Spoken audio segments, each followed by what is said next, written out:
दोस्तों, आप महाभारत काल के कौरव और पांडवों को तो जानते ही होंगे, लेकिन ये जानते हुए आप हैरान होंगे कि कौरवों और पांडवों का जन्म स्वाभाविक यानी कि नैसर्गिक रूप से नहीं हुआ था। महाभारत द्वापर युग की एक महान कथा है, जहाँ कौरव और पांडवों के बीच युद्ध होती है। युद्ध के अंत में सभी कौरवों मारे जाते हैं। बाद में पांडवों के अग्रज युधिष्ठिर हस्तिनापुर का मुकुट पहनते हैं। ये तो आप सभी जानते ही होंगे। अब सोचने वाले बात ये है कि कौरव और पांडवों का जन्म कैसे हुआ? क्या पांडवों और कौरवों का जन्म स्वाभाविक नहीं है? गांधारी ने एक साथ 100 कौरवों को कैसे जन्म दिया? क्या ये संभव है? कुंती और माद्री ने अपने पति पांडु के बिना जंगल में 5 पांडवों को कैसे जन्म दिया? कुंती के केवल 3 बच्चे युधिष्ठिर, भीम और अर्जुन, और माद्री के केवल 2 बच्चे नकुल और सहदेव क्यों थे? धृतराष्ट्र के पत्नी गांधारी ने एक साथ 100 कौरवों को कैसे जन्म दिया? क्या ये संभव था? आइए हम पहले कौरवों का जन्म रहस्य के बारे में बात करते हैं। महाभारत के संभव पर्व में कहा गया है, गांधारी को व्यास महर्षि द्वारा वरदान प्राप्त था कि वो 100 पुत्रों की मां बनेगी। इस तरह वो 100 कौरवों को जन्म देने का अवसर प्राप्त करती है। अब देखते हैं उसने उन 100 पुत्रों को कैसे जन्म दिया। 100 पुत्रों का वरदान प्राप्त करने के बाद गांधारी ने धृतराष्ट्र द्वारा गर्भ धारण किया। उसने बिना प्रसव कराए 2 साल से अधिक समय तक गर्भ का भार उठाया। इसी बीच पांडु की पत्नी कुंती को एक पुत्र का जन्म हुआ। इससे गांधारी को जलन हुई कि कुंती ने पहले एक पुत्र युधिष्ठिर को जन्म दिया था, जो सुबह के सूरज की तरह तेज था।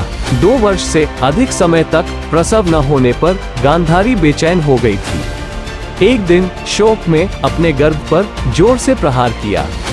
इससे 100 पुत्रों के स्थान पर उसके शरीर से लोहे के गोले के समान मांस का एक कठोर पिंड बाहर निकला। जब महर्षि व्यास को इसके बारे में पता चला, तो वो तुरंत उसके पास पहुंचा और उसने उसे बताया कि 100 पुत्रों के स्थान पर उसके गर्भ से मांस का कठोर पिंड निकला है। उसने समझ लिया कि जो वरदान उसने उसे दिया वो खोखला और बेकार थे। हालांकि व्यास ने महसूस किया कि उनके वरदान कभी भी व्यर्थ नहीं हो सकते। उन्होंने उपहास में भी कभी असत्य वचन नहीं कहा। फिर वे वचन क्यों व्यर्थ है? उन्होंने गांधारी को घी से भरे 100 घड़े तैयार करने को कहा। उसने उसे मांस के उस पिंड पर पानी छिड़कने के लिए कहा। इसके बाद उसने इसे 100 भागों में विभाजित किया। प्रत्येक भाग लगभग 1 अंगूठ के आकार का था। इन भागों को घी से भरे जारों में रख देती है। उन्हें एक गुप्त स्थान पर रखकर उन पर कड़ी नजर रखने की आदेश देती है। इसी बीच गांधारी के मन में 100 पुत्रों के अलावा एक पुत्री की इच्छा उत्पन्न होती है। उसने व्यास से कहा कि वो भी एक बेटी चाहती है। तब व्यास ने मांस के उस पिंड को 100 के स्थान पर 101 भागों में विभाजित करके अलग अलग घड़े में रख दिया। व्यास ने गांधारी से कहा कि 2 साल पूरे होने तक जार के ढक्कन न खोले।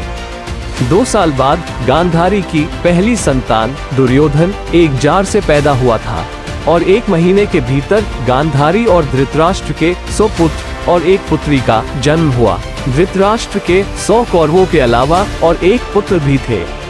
उसका नाम युयुत्सु था, जो गांधारी की दासी सुगदा के साथ धृतराष्ट्र का मिलन से पैदा हुआ था। धृतराष्ट्र के 101वें पुत्र युयुत्सु का जन्म अन्य कौरवों के साथ ही हुआ था, तो वो अन्य कौरवों के समान उम्र का थे।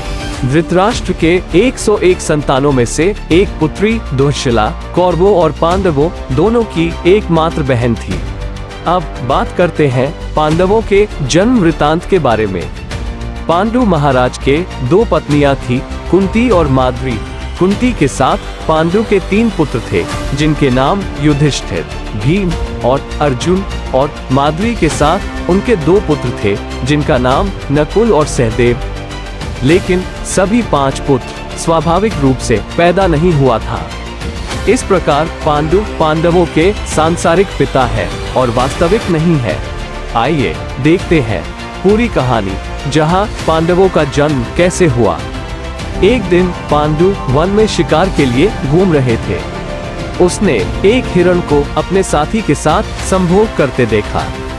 उन मृगों की वास्तविक पहचान न जानते हुए उन्होंने अपने बाणों से उन्हें मार डाला।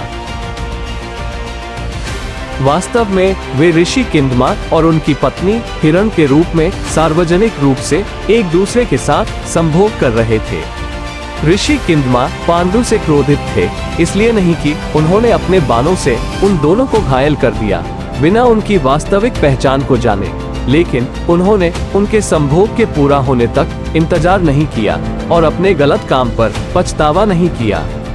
क्रोधित ऋषि किंदम ने पांडु को श्राप देते हुए कहा, एक जोड़े के साथ आप जितने क्रूर रहे हैं, जैसे ही आप इच्छा के प्रभाव को महसूस करेंगे, मौत निश्चित रूप से आपसे आगे निकल जाएगी। जब तुम इच्छा से भरे हुए अपने प्रियतम के पास जाओगे, जैसा कि मेरे साथ हुआ था, उस समय तुम निश्चित रूप से मृत लोक में जाओगे।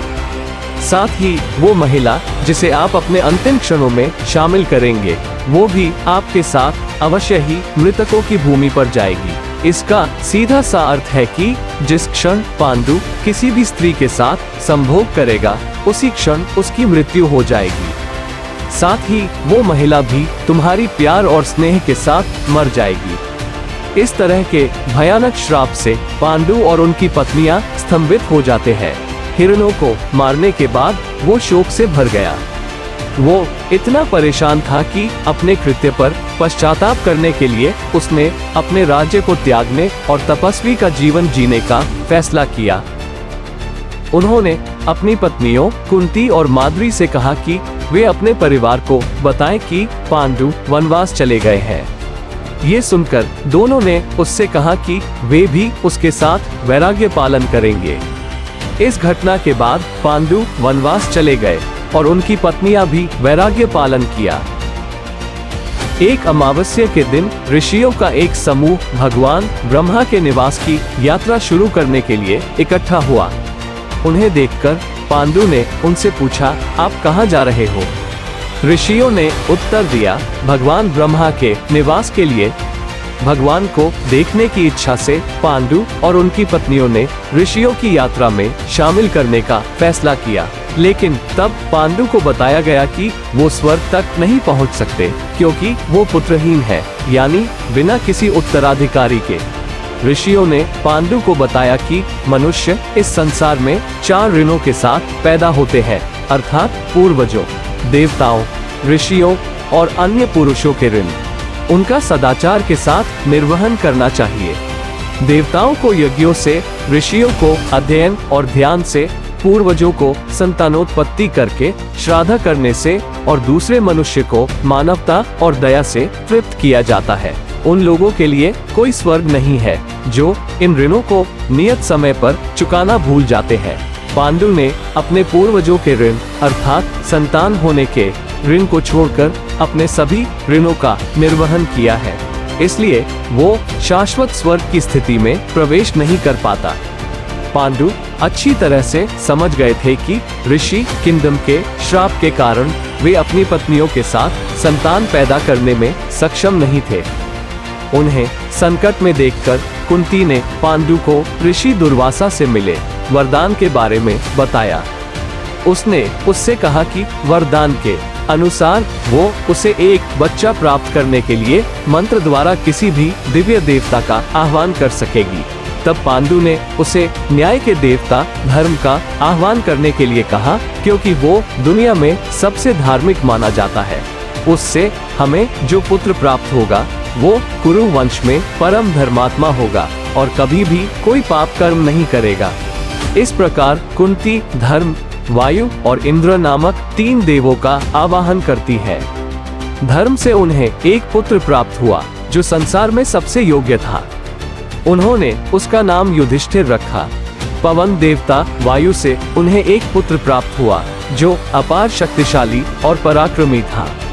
उन्होंने उसका नाम भीम रखा। उधर गांधारी के ज्येष्ठ पुत्र दुर्योधन का जन्म भी इसी दिन हुआ था। देवताओं के राजा इंद्र से उन्हें एक पुत्र प्राप्त हुआ जो तीनों लोकों में सबसे प्रसिद्ध और अप्रतिम धनुर्धर होगा। उन्होंने उसका नाम अर्जुन रखा। इसके अलावा पांडु और अधिक पुत्र चाहते थे। लेकिन कुंती ने ये कहते हुए उनकी इच्छा को अस्वीकार कर दिया कि बुद्धिमान महिला संकट के मौसम में भी दूसरे पुरुष से चौथा प्रसव करने के लिए सहमत नहीं होगी। उन्होंने स्पष्ट किया कि 4 अलग अलग पुरुषों के साथ संभोग करने वाली महिला को स्वैरिणी या मुक्त कहा जाता है, जबकि 5 पुरुषों के साथ संभोग करने पर वो वेश्या बन जाती है। इस प्रकार कुंती ने और पुत्र होने के विचार को अस्वीकार कर दिया। कुंती के पुत्रों के जन्म के बाद माद्री भी अपने बच्चों की पैदा करने की इच्छा रखती है। अपनी इच्छा बताते हुए उसने पांडु को एकांत में कहा कि वो कुंती से अनुरोध करे कि उनकी पुत्र होने का इच्छा को पूरा करने में मदद करे। तब पांडु कुंती से माद्री को मां बनने में मदद करने के लिए कहते हैं। तब कुंती माद्री से एक दिव्य देवता के बारे में सोचने के लिए कहती है, जिससे वो संतान प्राप्त करना चाहती है। माद्री ने जुड़वा देवताओं अश्विनी कुमारों को प्रार्थना करके पुत्रों को प्राप्त करने निवेदन करते हैं। अश्विनी कुमारों उन्हें जुड़वा पुत्र होने का आशीर्वाद करते हैं। इससे माद्री को नकुल और सहदेव प्राप्त हुए। दोनों पृथ्वी पर सुंदरता में अद्वितीय थे। इस तरह नकुल और सहदेव का जन्म हुआ। कुछ समय बाद पांडु ने फिर कुंती से अनुरोध किया कि माद्री को और संतान प्राप्ति का आशीर्वाद दे, लेकिन इस बार कुंती ने ये कहते हुए मना कर दिया कि उसे माद्री ने धोखा दिया है, क्योंकि एक बार मंत्र जपने से उसे 2 पुत्र प्राप्त हुए हैं। उन्होंने केवल एक बार ही उन्हें अपनी इच्छा देवता का आह्वान का सूत्र बताया था, परंतु माद्री ने 2 पुत्र प्राप्त करने में सफल रही। क्या मैंने उसके द्वारा इस प्रकार धोखा नहीं खाया?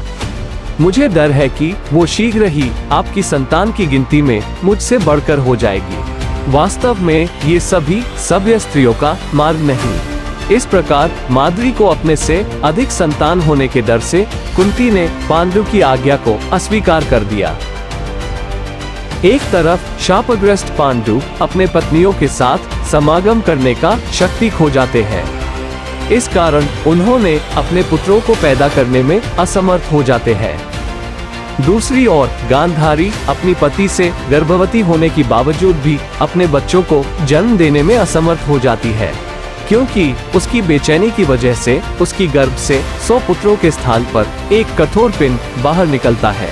लेकिन महर्षि व्यास के कारण वो 101 बच्चे की मां बन जाती है।